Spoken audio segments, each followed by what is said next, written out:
What's up, everyone? Drew, aka Catching Rockets here. I hope everybody's having a good weekend. I personally am tired as hell. Um, I just did, or I just spent like 3 hours preparing a class, and then another roughly 2 hours teaching the class.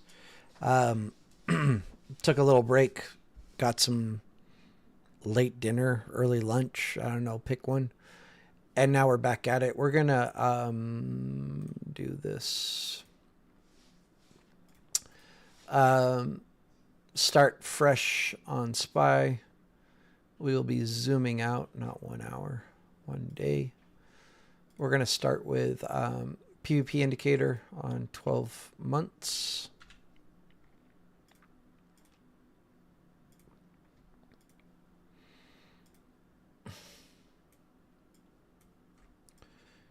And we are going to be doing our 2024 yearly levels to start. So what I'm doing is basically starting with a clean chart on SPY. I recommend people do this every 3 months or so. Or even just when you start to feel like things are very cluttered.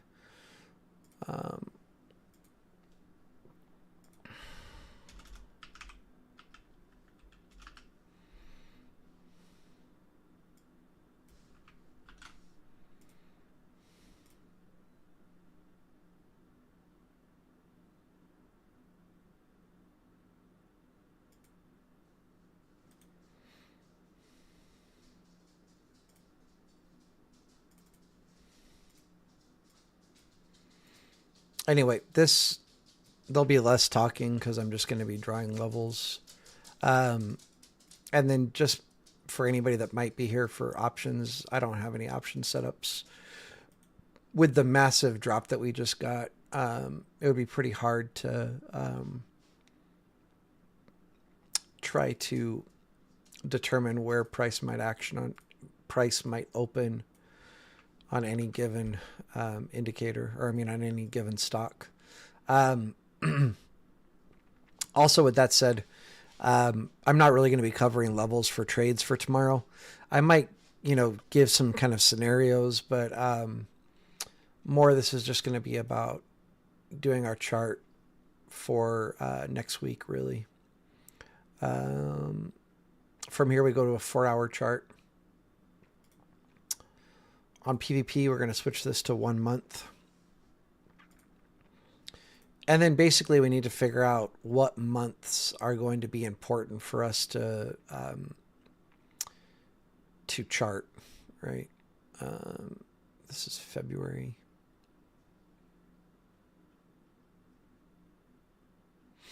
So for me, probably February, March, April, May. I know some of these levels were like super respected. I don't remember which ones.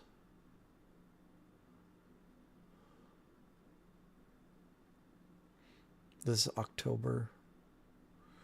Yeah, so like for instance here, the October value area high. Right here. Wait, that's not October. It is October.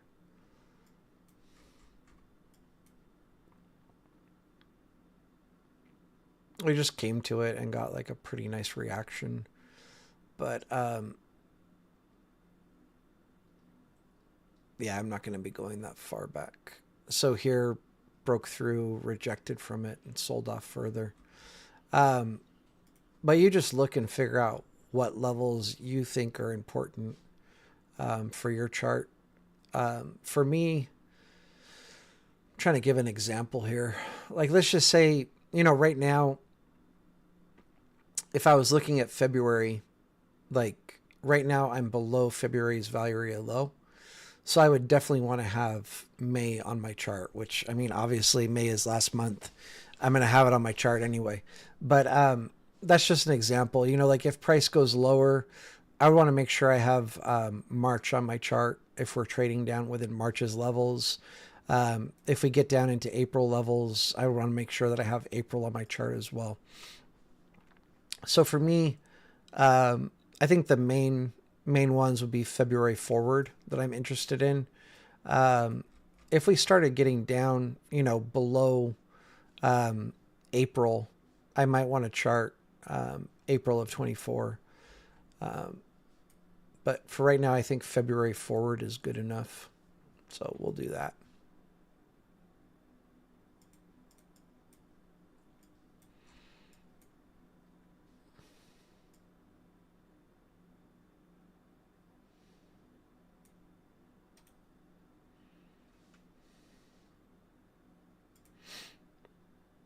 One of the reasons I don't like doing this is I don't have, like all of the, if it was easy as just right clicking and selecting a template for the months, this would be a lot quicker, but I'm not going to set up templates for 12 months because I don't do this very often.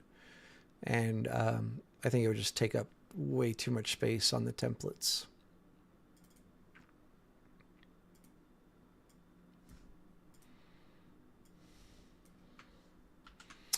We do need to recognize this is still a VPOC.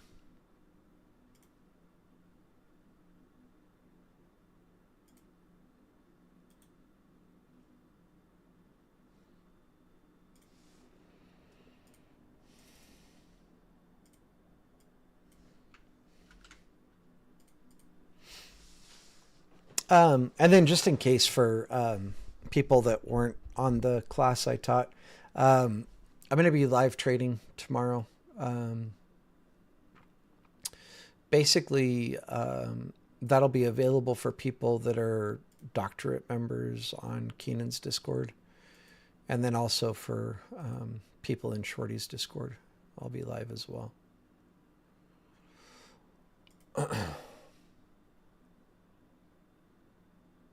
So this is March.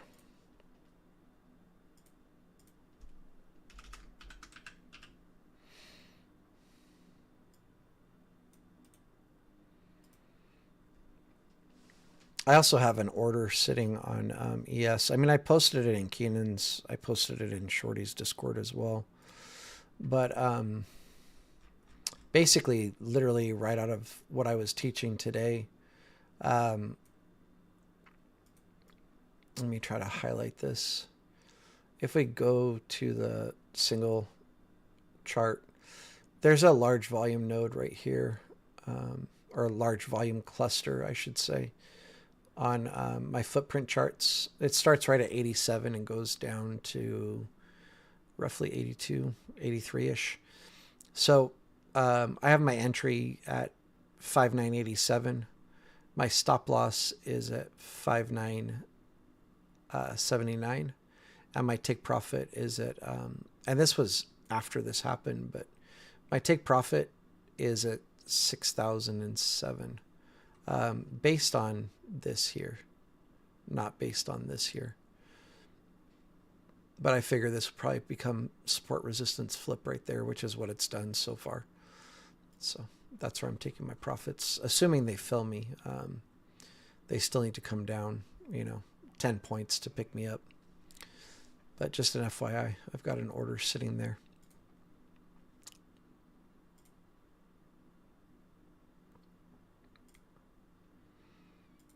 I have to say I'm also very excited about having a cleaner SPY chart. It was getting kind of out of hand. Excuse me.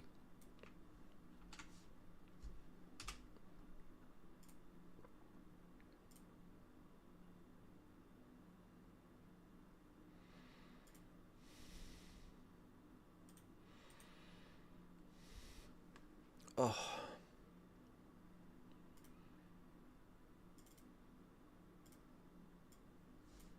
Bro.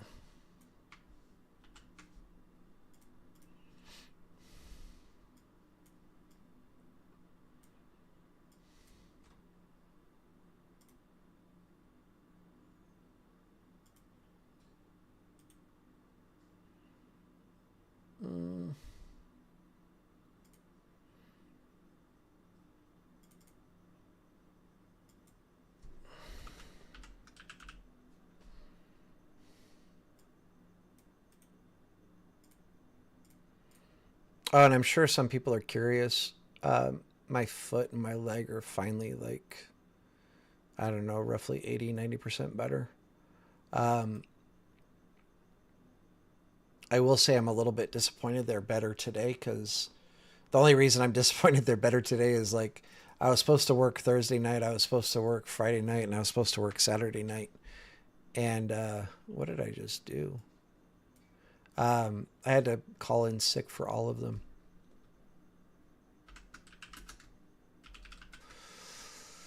which is a big bummer.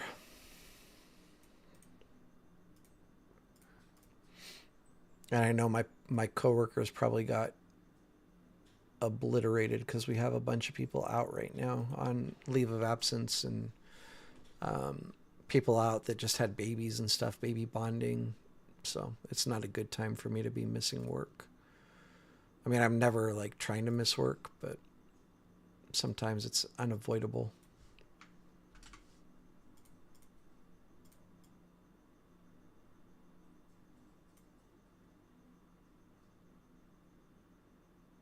All right.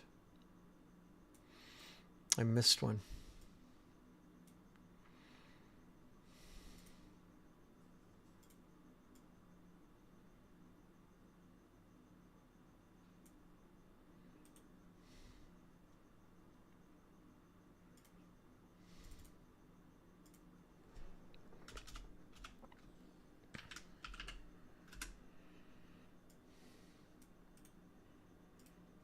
Also, apologize if I'm low energy. I'm like literally exhausted.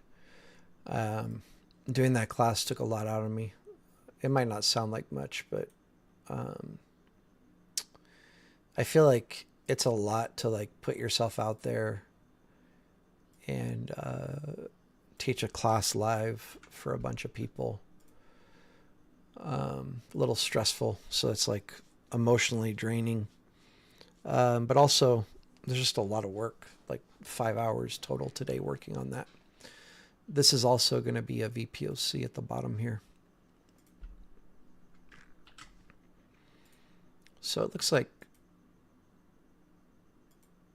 at least for right now, we have one VPOC on the bottom and one at the top. I'll check if we have any lower because I'm curious. Oops.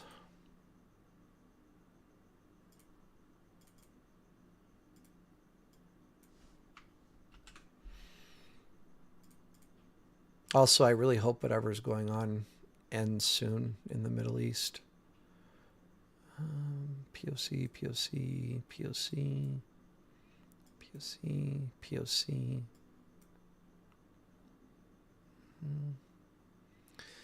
The next POC we have after whatever that was, I think it was April, is March of 23, which is pretty wild. I'm going to throw that on my chart just because it's not bad information to have.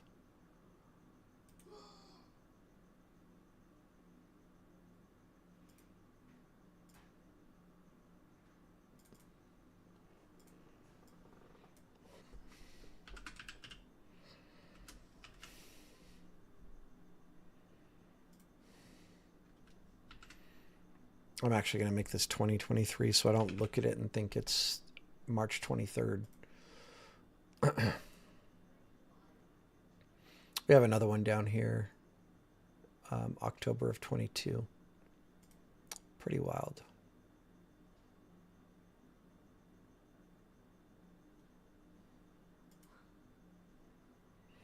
It's right about where I would like to see SPY go.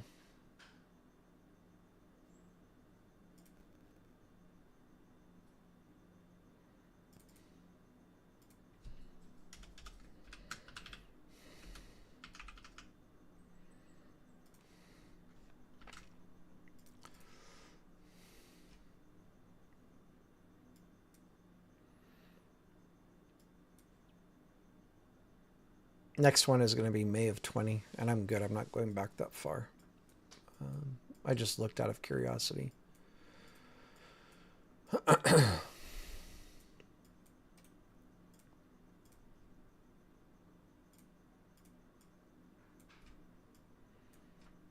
All right, so there's our monthlies. Let's go to our weekly chart now.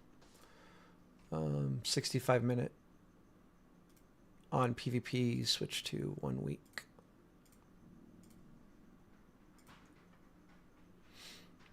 And I think, yeah, we have like a 3-week bracket that we need to chart SIGs on.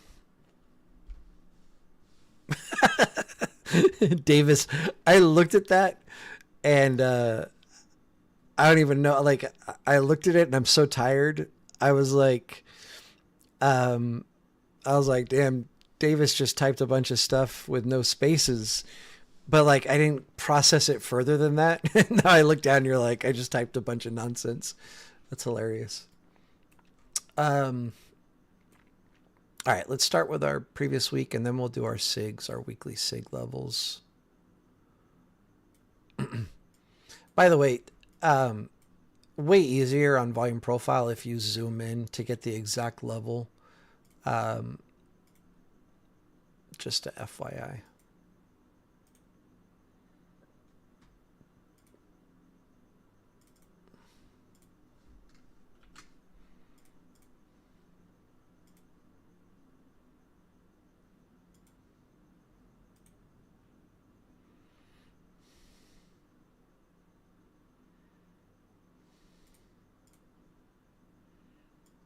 All right. So there is that. Let's draw our fixed range volume profile. And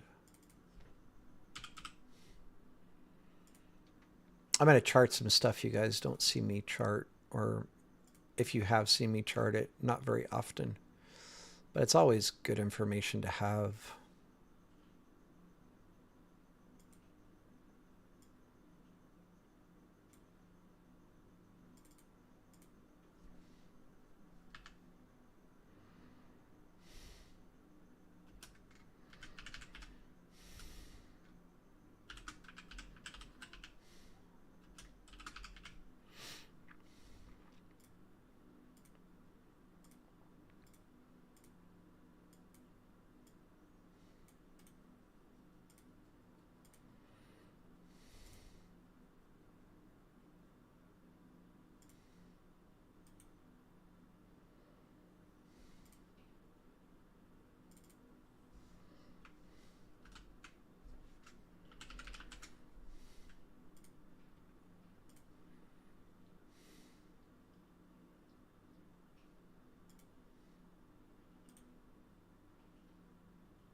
You could always obviously make this 3-week balance, value area low, value area high.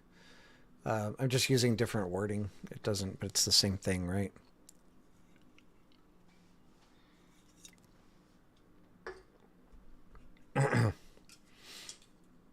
Whatever company has sparkling water on sale, I always make them rich.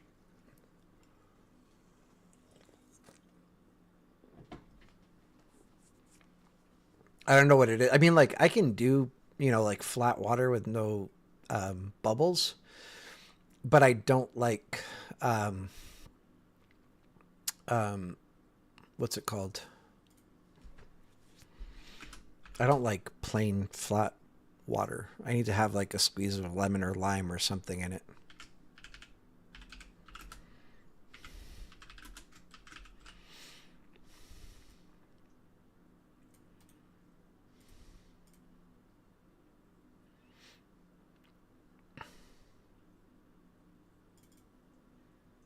Whoa.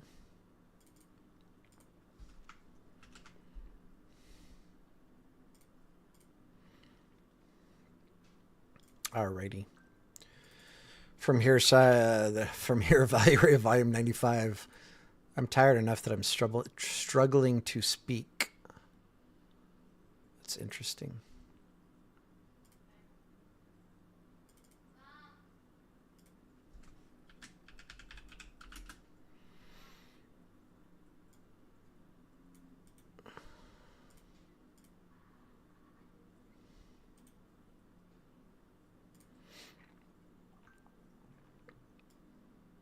realistically, charting this should not take a terribly long amount of time.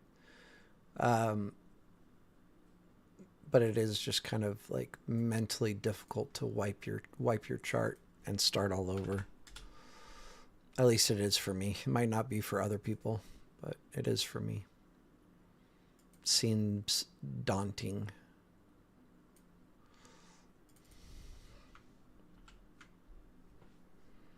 Oops.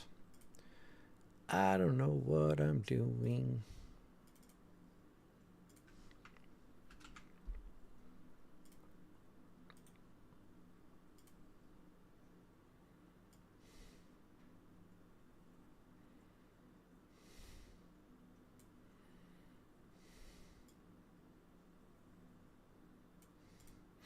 Now I'm curious where SPY is. Hey, what's up, Nora?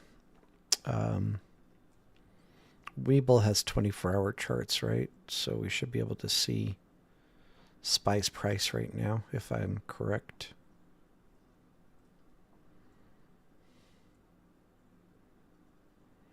$5.95.31.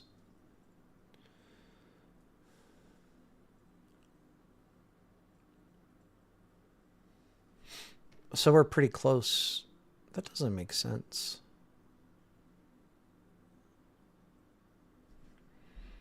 Yeah, no, that doesn't make any sense. No, this is old information. Never mind.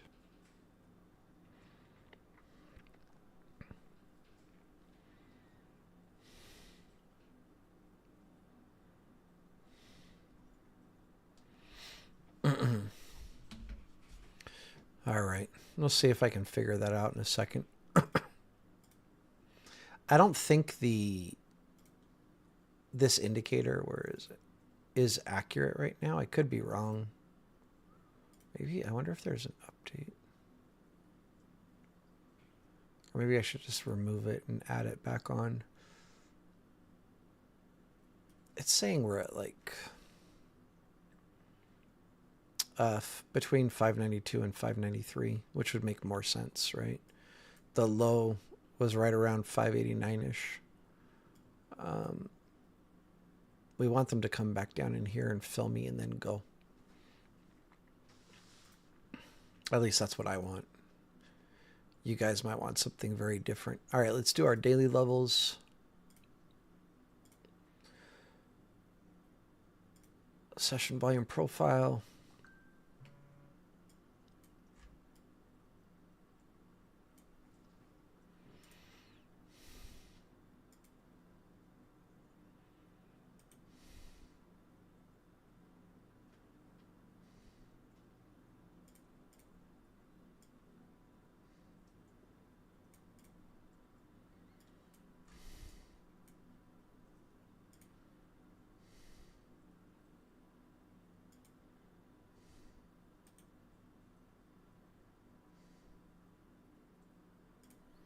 It's kind of funny that this just popped in my head, but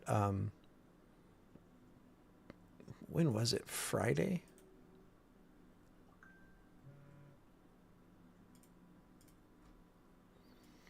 I don't even remember. Oh, it was so here, right?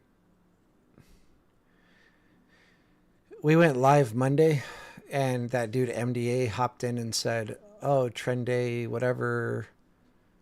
My analysis is better than your indicators, whatever, blah, blah, blah." And like, dude couldn't have been more wrong, right? And then on Wednesday, I was like, oh, maybe he's going to get a trend. Nope. And then Friday, they're like, nope. Yeah, you just couldn't be more wrong if you tried. And now we're even lower, right? Prices down here somewhere. They might trend day up tomorrow. I've been talking about this, but war is bullish, right? The initial reaction, we get like a pullback, but then from there, they tend to run and just keep going. So that's kind of what I'm anticipating tomorrow. But really, I would just not go into the day with any kind of a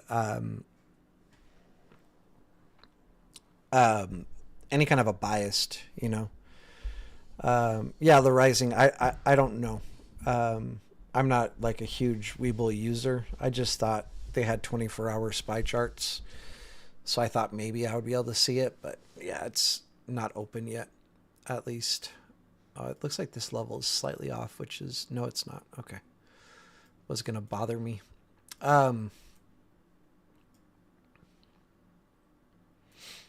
Let's just go look big picture. You know, again, right now, giving levels is going to be really hard. With us gapping down, price right now is somewhere, you know, right around here ish somewhere. And yeah, I would just play, you know, what they give you tomorrow. Let's just look at our big picture. So right now we're down around 92 and some change. So Friday was pretty bearish. We started bouncing at the end of the day. Do we have a spike? That's a good question. Oh, and I also need to do my TPO. I didn't do TPO. It doesn't look like there's any spike. That would be on this candle. We have single prints at the top and single prints at the bottom.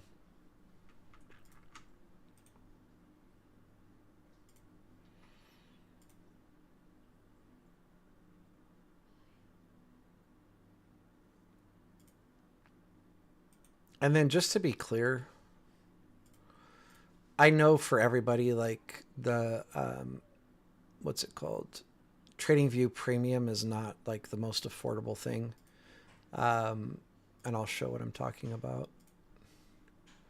The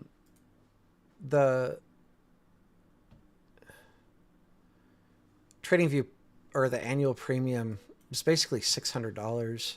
I always get it on the Black Friday sale, and I think it's like 60% of that, like 40% off or something. But it's still not cheap. It's like $300 and something. So without the annual or without premium, whether it's monthly or annual, doesn't matter. You can't see, you don't have access to the TPO charts. So I like to draw my levels without using TPO, so that people that don't have it, you know, don't have to rely on it. But obviously, if you have it, you want to use it. But for me, like this is clear single prints all the way down to the start of our B period candle here. And then we have just a tiny bit of single prints at the bottom. When it's a small area like this, I don't bother marking the top and the mid. But a large area like this, I will mark the top and the mid, even though we're probably not going to be testing these levels tomorrow. I mean, we could, but that'd be a pretty big move for SPY over, you know, before the close tomorrow. So single print mid and single print bottom.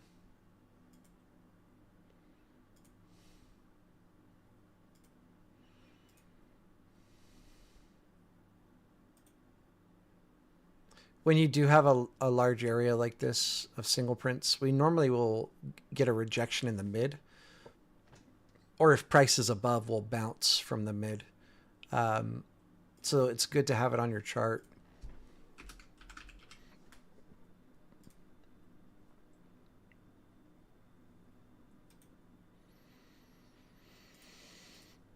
Okay.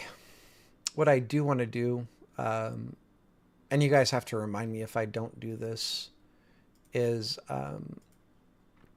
look and see if we find any imbalances. This level's slightly off and it's annoying me. I don't know if you guys can tell, but I'm super anal about my charting. Like I can't. Level off by a penny will drive me absolutely nuts.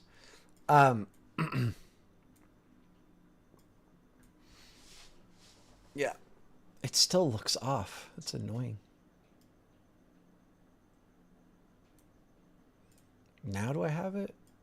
Or it's like moving when I'm... No, it's not moving. Okay. So I really want to start looking at imbalances on Quantower for people that don't have access to it. So let's do that right now. I like to look at them on higher time frames. I'll quickly look on the 5-minute and just see if anything's popping out. Oh, no, I don't know why there's none. That doesn't seem right.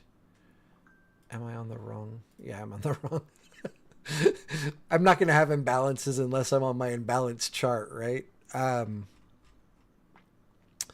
So we talked about this during my class. This is a big one. The likelihood of us revisiting this is not very high, though. But let's go ahead and put this on our SPY chart as a just in case, because this one's not far from where price is currently trading. So it is possible, right?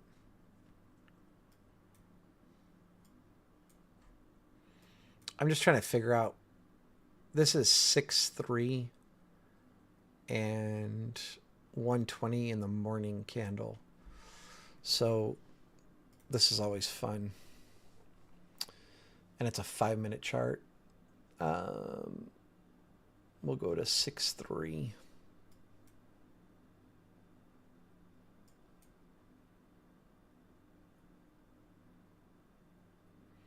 Here. Well, 120 in the morning. So there, switch to 5 minutes. Is SPY even open at 120 in the morning?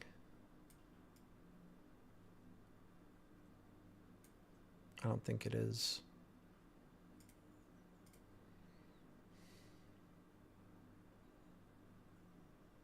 It is. Perfect. So this is our imbalance right here.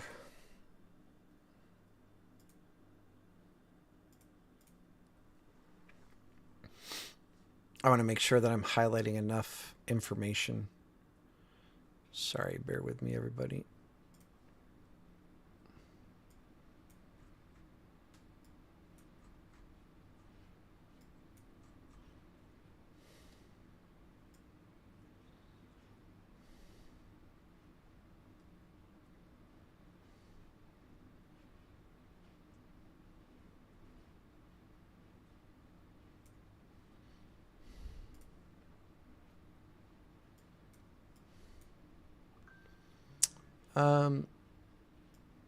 If you want to be on the safe side, you could just grab all of this, right, for your imbalance. I'm just going to say this. If we come here, buy calls.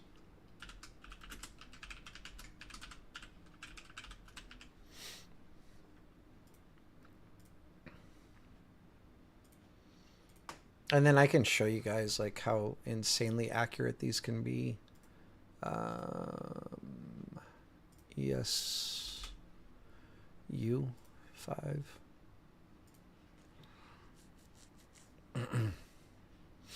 So let me remove some of the crap on this chart.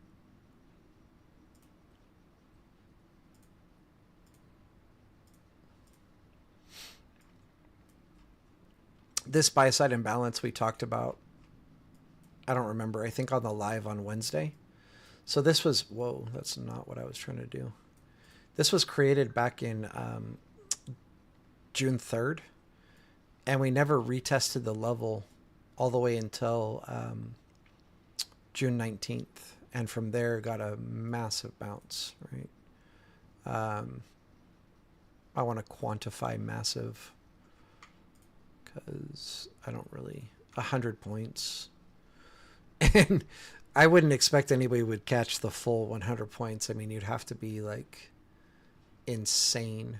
Actually, it's not a bad spot to close. So based on the information we have and based on like what I taught today, I'm sure if we look like right here on footprint charts, we probably have like a large volume cluster right here. And this is where you'd want to close your trade. So like, I mean, based on that information, so yeah, you could have caught 100 points. Oh, I moved the whole thing. That's not what I'm trying to do. Let's just say you got in at the top of the imbalance and closed at the beginning of that high volume cluster, 95 points roughly. And that's insane money. I'll do some math for you guys. It's 50 times 95. So one contract of ES would be like 47.50.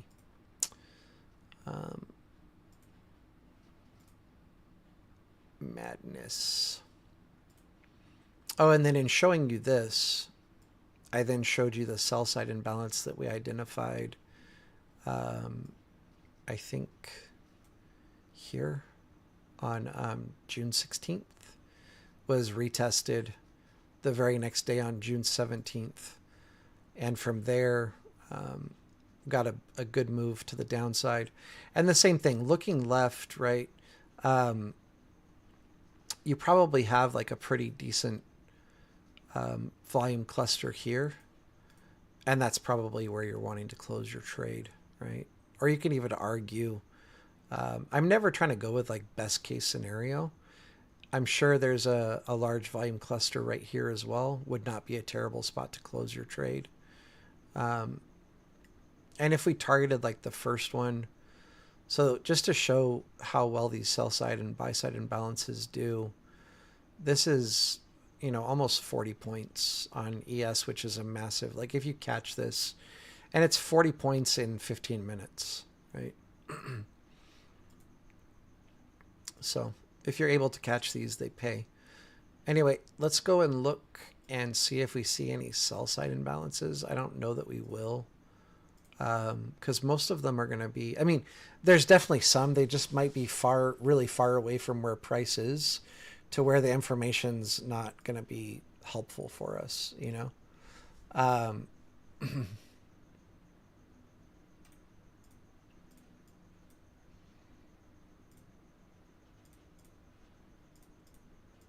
But yeah, make sure you have this on your chart.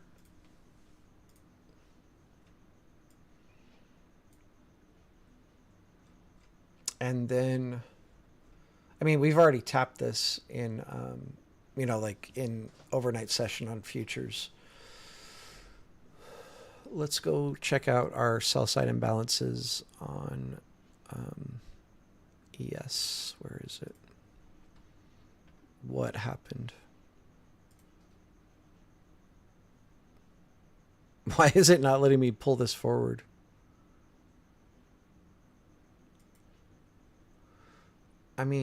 Sure, bro. We got ways.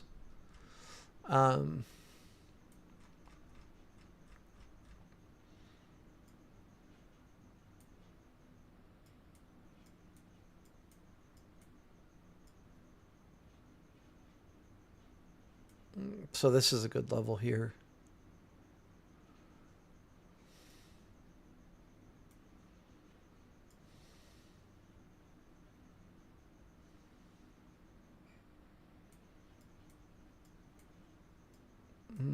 Never mind.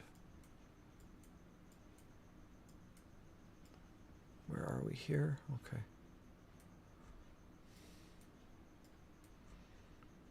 So for people from the class today, this sell side imbalance here, I'm not interested in. It's happening right in the middle of a downtrend, right? So that does not interest me. And I don't see anything significant above. All of them have been cleaned up. So with that said, I wait until the next one's created, to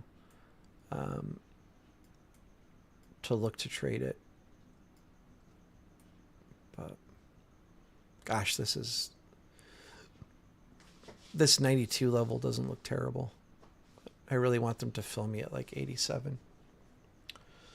All right.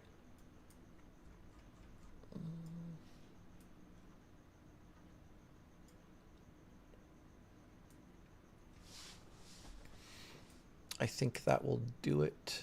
Let me see if anybody... Oh, I guess what I didn't cover... obviously, if we come to this buy-side imbalance, slap calls, don't ask questions. Obviously, use a stop loss. But anything other than that, right now we've gapped below the single prints. anytime that happens, I like to use them as an area to short. But you're going to have to really like look at what the market is doing tomorrow. If we open and prices just like, you know, straight up, don't be trying to short this, right? But if we open and we're, you know, like whatever, moving normal, we come to there, I would definitely be interested in grabbing a short position from there down. Okay.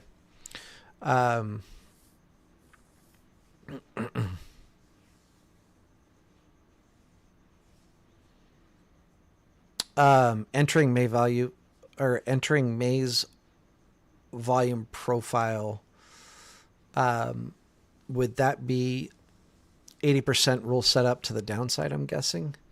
Let's see. I mean, so we're inside May.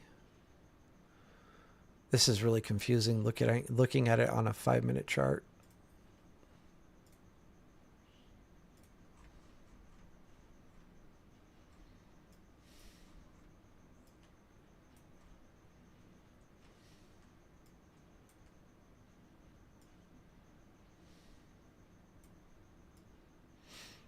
I need to turn this on.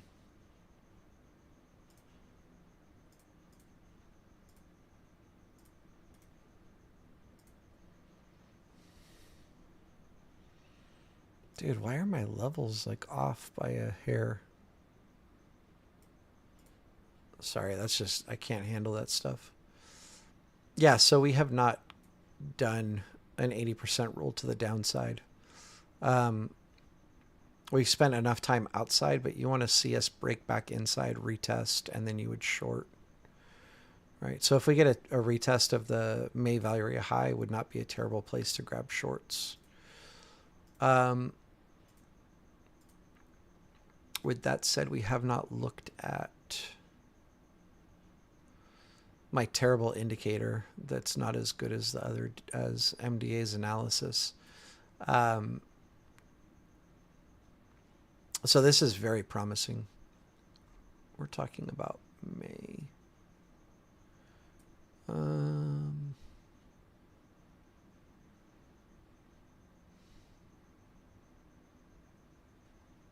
This is a bearish money shot if they give it to us.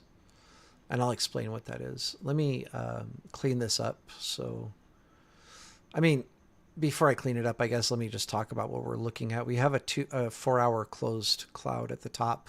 We have a daily closed cloud at the top. We have a monthly closed cloud at the top. A lot of information. So let's remove the less important stuff.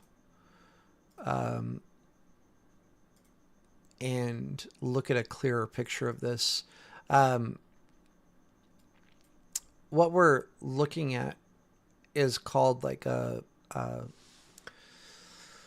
bearish money shot, and it doesn't look like they've been able to complete it for a while. Let's go see.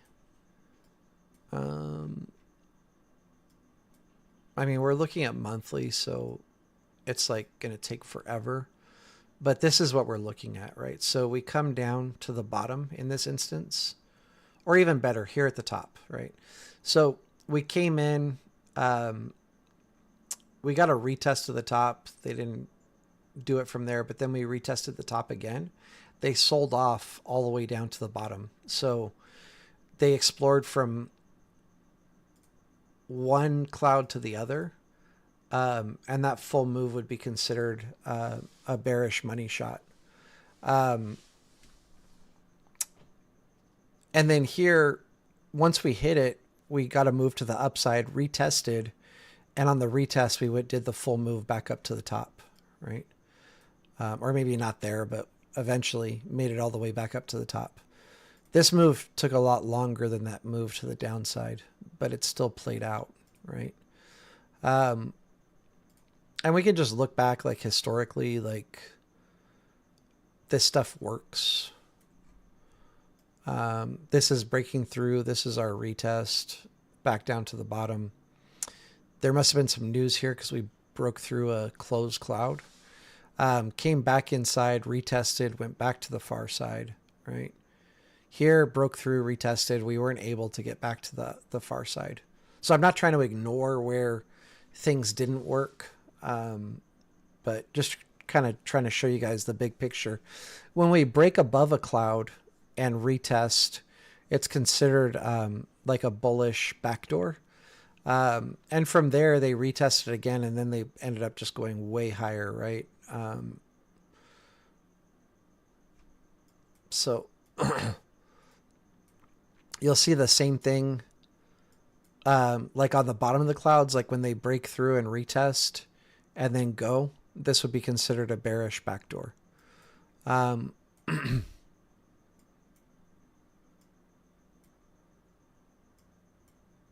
Here's our bullish money shot. So, or whatever, we have like a bearish money shot here. We came inside, retested again, and then finally, boom, in like what?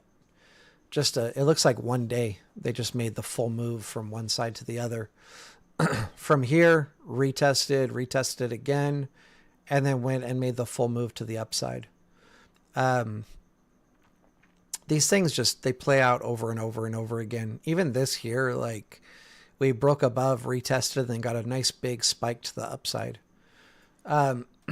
So that's showing what's happened historically. And right now, what's happening is, I mean, depending on how you look at it, we came up to it, broke back down below, retested, broke down a little bit below, retested it again, and now we're breaking down below. So maybe this is the retest that sends us to the far side. Who knows, right? I would love if they did. I would love to see the 2024 value area high actually get hit. Value area low actually get touched instead of just coming within the range of it. But there is also a chance that from here we retest again and then make a move. And again, this is one of those things where I could be wrong, I could be right. I'm not attached to either side. But from here, there's definitely a chance that they're going to do this. There's a chance that we retest the cloud again before we do this, but this is definitely doable in the near future.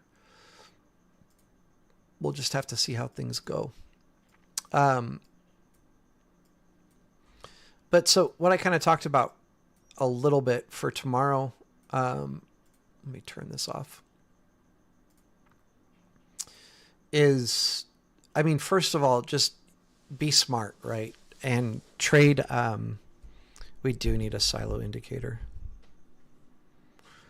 AG805, you think I would change my time frames like to very specific time frames if the levels didn't move? Yes, they do move.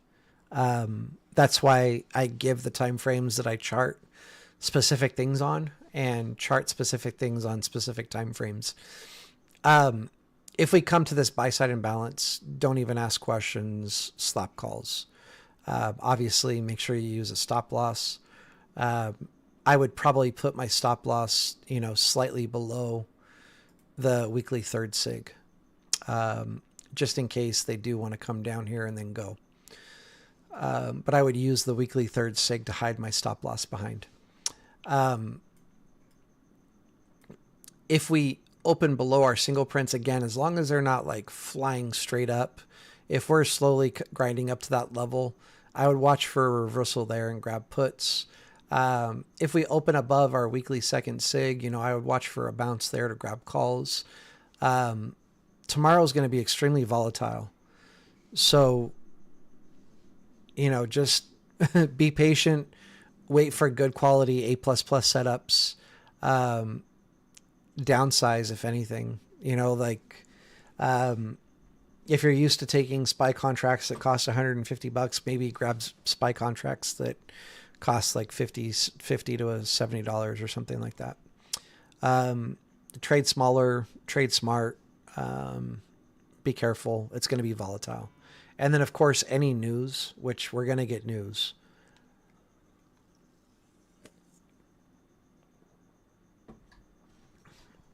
Any news is going to give us wild swings, right?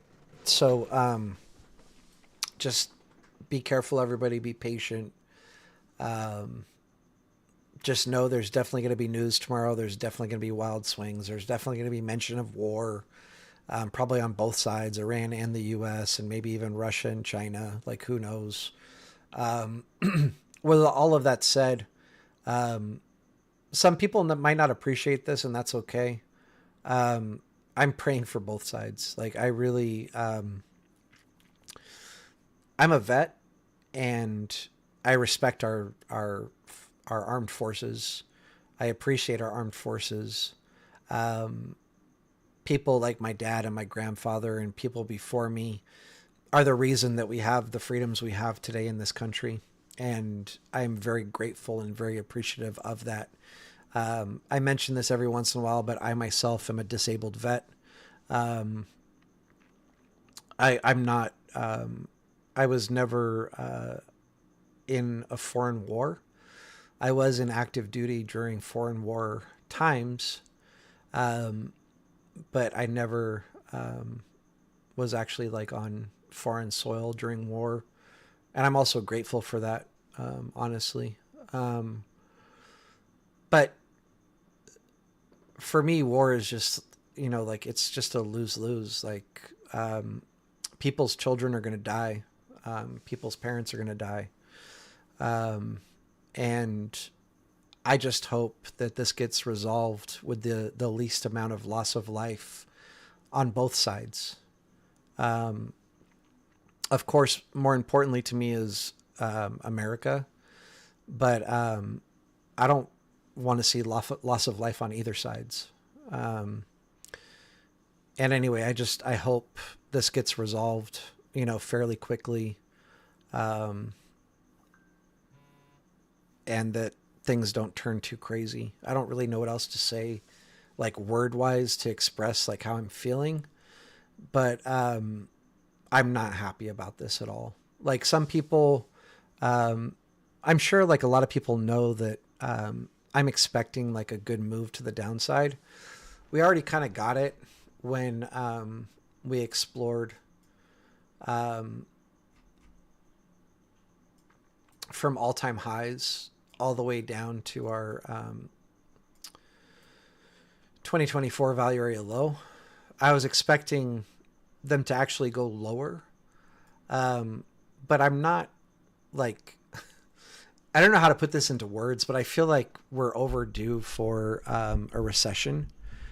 I'm not wishing a recession on us, but it's just the normal um, ebb and flow of the market, the normal ebb and flow of the world, the normal ebb and flow of our country, of money, is that we have recessions where, like the US dollar kind of gets reset. Like right now, inflation is insane.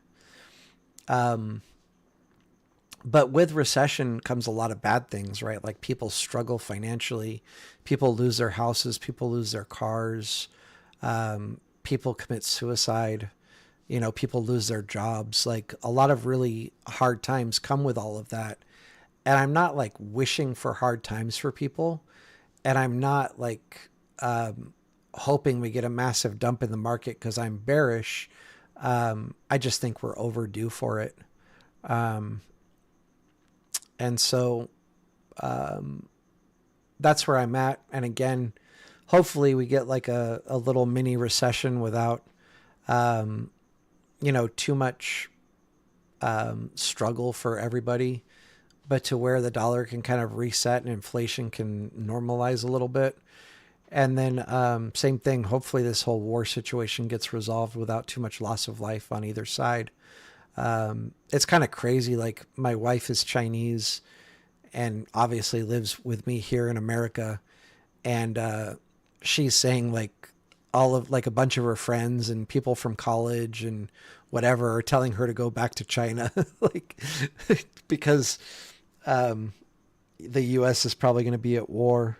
And actually, I'm going to share something with you guys that I shared with my wife. And you guys might think I'm being overzealous or maybe I'm being crazy. But I told my wife just for like a couple of weeks or a month to just stay away from largely populated areas, like malls or whatever else. Iran's already indicated that they have sleeper cells throughout the U.S. And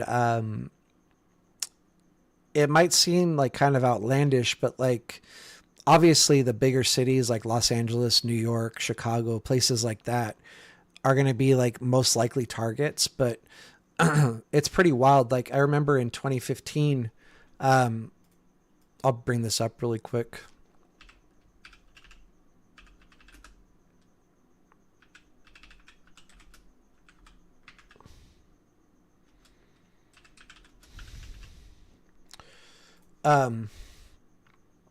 So I don't live in San Bernardino or Riverside or whatever, but I live closer to Riverside and San Bernardino than I do to what's it called? Why can't I English? To Los Angeles. And in 2015, this dude and his wife like went on a shooting spree. And they were like some terrorist sleeper cell.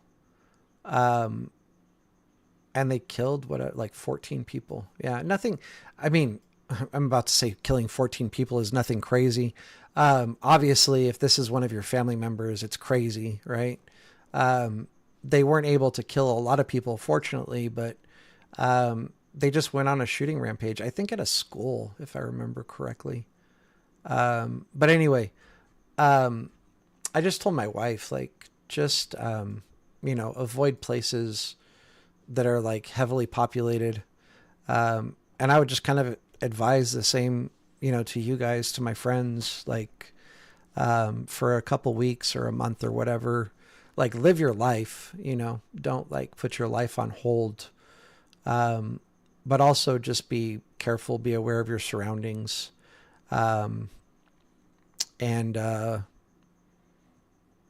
Just don't get caught up in this mess. I would hate to see people lose their life. And again, what I'm saying might sound extreme, but it happens. And, if possible, I would like to avoid, that happening to friends and family. And you guys are included in friends and family. I mean, honestly, I would like to avoid seeing it happen to any American, but, that's out of my control and out of my hands. Anyway, for those of you that hung around for my little tangent about war and sleeper cells, I appreciate you guys. With that said, as always, much love, much respect to everybody. For people that might be new, basically Sunday through Thursday, I go live. I cover what I'm watching for on SPY. Today, a little bit different because normally I'll give levels where I'm looking to enter trades. But with the massive move down that we just got due to the war news, I don't really feel comfortable or confident giving any key levels to enter trades other than if we hit this buy side imbalance, like this is an easy buy for me. But generally 5 days a week, we'll cover that. We also cover option setups, but right now, again, with a big gap down, it's impossible for me to predict levels to enter options at. So I'm not trying to.